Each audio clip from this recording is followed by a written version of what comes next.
ಎಷ್ಟರು ನಾನು ಕರ್ನಾಟಕ ರಾಜ್ಯ ರೈತ ಸಂಘದ ರಾಜ್ಯ ಉಪಾಧ್ಯಕ್ಷ.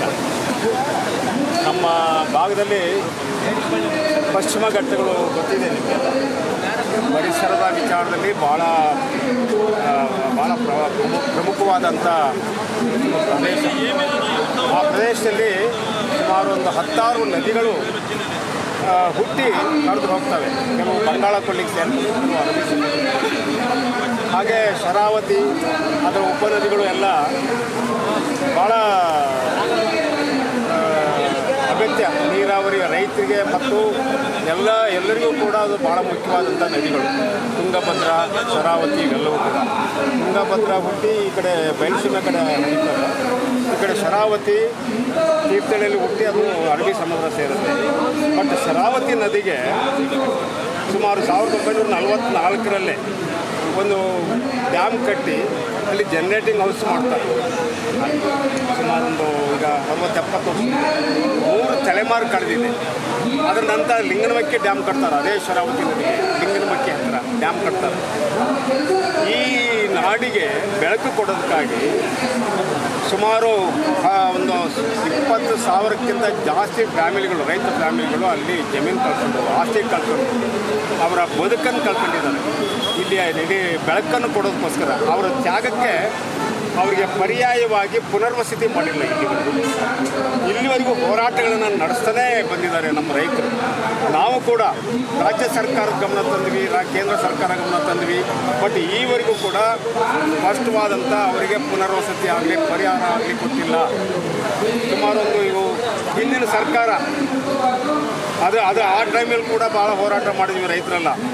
ಅವರು ಆವಾಗ ವಿರೋಧ ಪಕ್ಷದಲ್ಲಿದ್ದಂಥ ಸಿದ್ದರಾಮಯ್ಯನವರು, ಇದೇ ಡಿ ಕೆ ಶಿವಕುಮಾರ್ ಇವರೆಲ್ಲ ಬಂದು ನಾವು ಮುಳುಗಡೆ ಸಂತ್ರಸ್ತರಿಗೆ, ಭೂಮಿ ಕಳ್ಕೊಂಡವರಿಗೆ ನಾವು ಅಧಿಕಾರಕ್ಕೆ ಬಂದ ಕೂಡಲೇ ನಾವೆಲ್ಲರಿಗೂ ಕೂಡ ಭೂಮಿ ಕೊಡ್ತೀವಿ ಅಂತ ಏನು ಭರವಸೆ ಕೊಟ್ಟು ಜನರಿಂದ ಓಟ್ ಕೂಡ ತಗೊಂಡ್ರು. ಆದರೆ ಈಗ 2.5 ವರ್ಷ ಆಯಿತು ಬಂದು ಸರ್ಕಾರ ಬಂದು ಇವತ್ತಿಗೂ ಕೂಡ ಅದರ ಸಮಸ್ಯೆ ಬಗೆಹರಿಸಿಲ್ಲ, ಅದ್ರ ಬಗ್ಗೆ ಗಮನ ಹರಿಸಿಲ್ಲ. ಈಗ ನಿಮ್ಮೂರಿನ ಶಾಸಕರು ಶರಾವತಿ ಪಂಪ್ಡ್ ಸ್ಟೋರೇಜ್ ಮಾಡಲೇಬೇಕು ಅಂತ ಇಟ್ಟಿದ್ದಾರೆ. ಅದರಲ್ಲಿ 16,000 ಮರಗಳು ಹೋಗ್ತವೆ ಅಂತ ಈ ಒಂದು ಕಡೆ ಹೋರಾಟ ಕೂಡ ನಡೀತಿದೆ. ಈ ರೈತ ಸಂಘ ಅದ್ರ ಬಗ್ಗೆ ನಿಲ್ವೆ ಅಂತ ನಾವು ಸ್ಪಷ್ಟವಾಗಿ ವಿರೋಧ ಮಾಡ್ತಾ ಇದ್ದೀವಿ. ನಮ್ಮ ರೈತ ಸಂಘ ಕೂಡ ಅಲ್ಲಿಯ ಸಂತ್ರಸ್ತರು ಏನಿದ್ದಾರೆ, ಪಂಪ್ಡ್ ಸ್ಟೋರೇಜಿಂದ ಆಗಬಹುದಾದಂಥ ಈ ಸಂತ್ರಸ್ತರು ಮತ್ತು ಅಲ್ಲಿಯ ಪರಿಸರ ನಾಶ, ಅಲ್ಲಿ ಸುಮಾರು ಒಂದು 1000 ಎಕರೆ ಫಾರೆಸ್ಟ್ ಹಾಳಾಗ್ತಾಯಿದೆ ಆ ಪಂಪ್ ಸ್ಟೋರೇಜಿಂದ. ಅವ್ರು ಹೇಳ್ತಾರೆ ಫಾರೆಸ್ಟ್ ಹಾಳಾಗಲ್ಲ, ನಾವು ಒಳಗಡೆ ಸುರಂಗದಲ್ಲಿ ಜನರೇಟಿಂಗ್ ಹೌಸ್ ಮಾಡ್ತೀವಿ ಅಂತ ಏನು ಹೇಳ್ತಾ ಇದ್ದಾರೆ ಇಲಾಖೆಯವರು. ಬಟ್ ಅದು ಸುಳ್ಳು. ಈಗ ಅಲ್ಲಿಂದ ಕರೆಂಟ್ ತಯಾರಾಗಿದ್ದನ್ನು ಈಗ ಇದರಲ್ಲಿ ದೊಡ್ಡ ಲೈನ್ಗಳನ್ನ ಎಳೆದು ಈಗ ಬೆಂಗಳೂರು ಒಯ್ಯಬೇಕು, ಹೊರಗಡೆ ಎಲ್ಲ ಒಯ್ತಾರಲ್ಲ, ಆ ಸಂದರ್ಭದಲ್ಲಿ ರೈತರ ಭೂಮಿ ಹೋಗುತ್ತೆ, ಅರಣ್ಯ ಹೋಗುತ್ತೆ. ಅಲ್ಲಿಯ ಸಾರ್ವಜನಿಕ ನಗರಗಳು, ಊರುಗಳು, ಹಳ್ಳಿಗಳು ಎಲ್ಲರೂ ಮೇಲೆ ಹೋಗುವಾಗ ಭಾಳಷ್ಟು ಭೂಮಿ ಹಾಳಾಗುತ್ತೆ. ಕೃಷಿಕರಿಗೆ ಮತ್ತು ಸಾಮಾನ್ಯ ಜನರು ಕೂಡ ಅದರಿಂದ ಭಾಳ ದೊಡ್ಡ ನಷ್ಟ ಆಗುತ್ತೆ. ಪರಿಸರಕ್ಕೆ ಸಿಕ್ಕಾಪಟ್ಟೆ ನಷ್ಟ ಆಗುತ್ತೆ. ಯಾಕಂದರೆ ಅದೇ ಶರಾವತಿ ನದಿಗೆ ಇದು 4-5 ಡ್ಯಾಮ್ ಕಟ್ಟಿದ್ದಾರೆ. ಪರಿಸರ, ಮರ, ಗಿಡ, ಬಯೋಡೈವರ್ಸಿಟಿ ಎಲ್ಲವೂ ಕೂಡ ಹಾಳಾಗಿದೆ.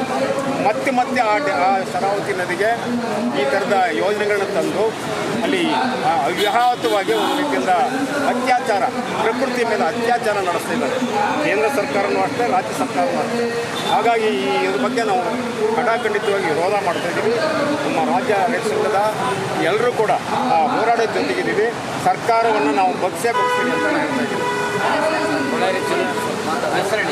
ಶಿವಾನಂದ ಕೋಟ್ವೆ, ನಾನು ರಾಜ್ಯ ರೈತ ಸಂಘದ ರಾಜ್ಯ ಉಪಾಧ್ಯಕ್ಷ. ಬಳ್ಳಾರಿ.